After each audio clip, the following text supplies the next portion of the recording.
നമുക്കിടയിൽ രണ്ട് തരം ആൾക്കാരെ നമ്മൾ കാണാറുണ്ട്. ഒരു ഗ്രൂപ്പ് എന്ന് പറയുന്നത് കാര്യങ്ങൾ ആരുടെ മുഖത്ത് നോക്കി വെട്ടി തുറന്ന് പറയും. അത് അവർക്ക് പ്രിയപ്പെട്ടതാണോ, അവർക്ക് ഇഷ്ടപ്പെട്ടോ, അതൊന്നും അവരുടെ വിഷയമല്ല. അത് കേൾക്കുന്ന ആളിൻ്റെ മാത്രം പ്രശ്നമാണ്. എന്നാൽ വേറൊരു വിഭാഗമുണ്ട്, കോംപ്രമൈസ് ചെയ്ത് സംസാരിക്കും. എന്ന് വെച്ചാൽ നേരെ എതിരെ നിൽക്കുന്ന ആളിനെ അലോസരപ്പെടുത്താതെ പറയാനുള്ള കാര്യം വളരെ മിക്സ് ചെയ്ത് ഷുഗർ കോട്ടഡ് ആക്കി പറയുന്ന ആളുകൾ മറ്റൊന്നുമുണ്ട്. എന്നാൽ ഇതിൽ വളരെ ടഫായിട്ട് കാര്യങ്ങൾ പറയുന്ന ഒരാളായിരുന്നു ഇന്ത്യയുടെ ആദ്യത്തെ പ്രധാനമന്ത്രിയായിരുന്ന ജവഹർലാൽ നെഹ്റു. അത് ആരുടെ മുഖത്ത് നോക്കി പറയാനും അദ്ദേഹത്തിന് വലിയ പ്രയാസമൊന്നും ഉണ്ടായിരുന്നില്ല. കാരണം അദ്ദേഹം പറയുന്നതിലായിരുന്നു ശ്രദ്ധിച്ചത്, അല്ലാതെ ആരോട് പറയുന്നു എന്ന കാര്യം അദ്ദേഹത്തിൻ്റെ പരിഗണനയിൽ ഉണ്ടായിരുന്നില്ല. ഒരു സംഭവം പറയാം, കുറച്ച് പഴക്കമുണ്ട് ആ സംഭവത്തിന്. 1960 കാലഘട്ടം ഇന്ത്യയുടെ 60ലെ റിപ്പബ്ലിക് ദിന പരേഡിൽ ജവഹർലാൽ നെഹ്റു പങ്കെടുക്കുകയായിരുന്നു. ആദ്യ നിരയിൽ നെഹ്റുവിനൊപ്പം അന്നത്തെ പ്രതിരോധ മന്ത്രിയായിരുന്ന നമ്മുടെ വി കെ കൃഷ്ണമേനോൻ ഇരിപ്പുണ്ടായിരുന്നു.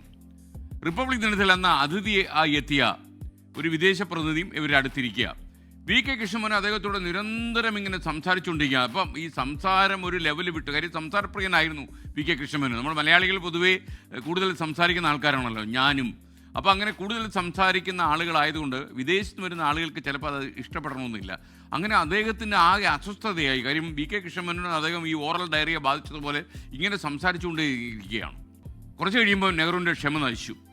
അദ്ദേഹം പറഞ്ഞു, മിസ്റ്റർ മേനോൻ, കുറച്ചു നേരം താങ്കൾക്കൊന്ന് മിണ്ടാതിരുന്നു കൂടെ? അത് കൃഷ്ണമേനോൻ പ്രതീക്ഷിച്ചില്ല.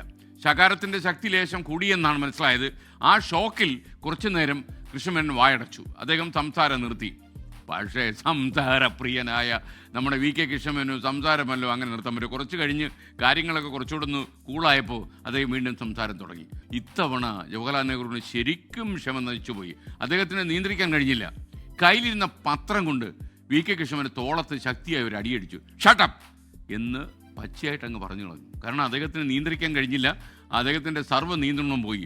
അതോടെ വി കെ കൃഷ്ണമേനോൻ ഷോക്ക്ഡായി. അദ്ദേഹം സംഭാഷണം അവസാനിപ്പിച്ചു.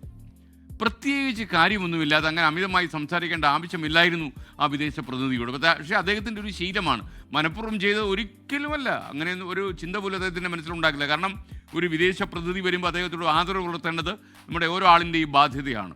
പക്ഷേ നമ്മൾ സംസാരിക്കുമ്പോൾ കേൾവിക്കാർക്ക് വലിയ അലോസരമുണ്ടാകുമെന്ന് ശ്രദ്ധിക്കണം. Brevity is a soul of virtue എന്നൊക്കെ പറയാറില്ല. ഏറ്റവും ഒരു സോൾ ഓഫ് വിറ്റ് എന്നും പറയാറുണ്ട്. അതായത് നമ്മുടെ സംക്ഷിപ്തമായി വളരെ ചുരുക്കത്തിൽ കാര്യങ്ങൾ പറയുക എന്നതാണ് ഏറ്റവും പ്രധാനപ്പെട്ട കാര്യം.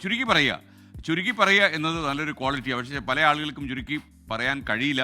മാത്രമല്ല ഒരുപാട് ചുരുക്കുന്ന ആൾക്കാരുമുണ്ട്.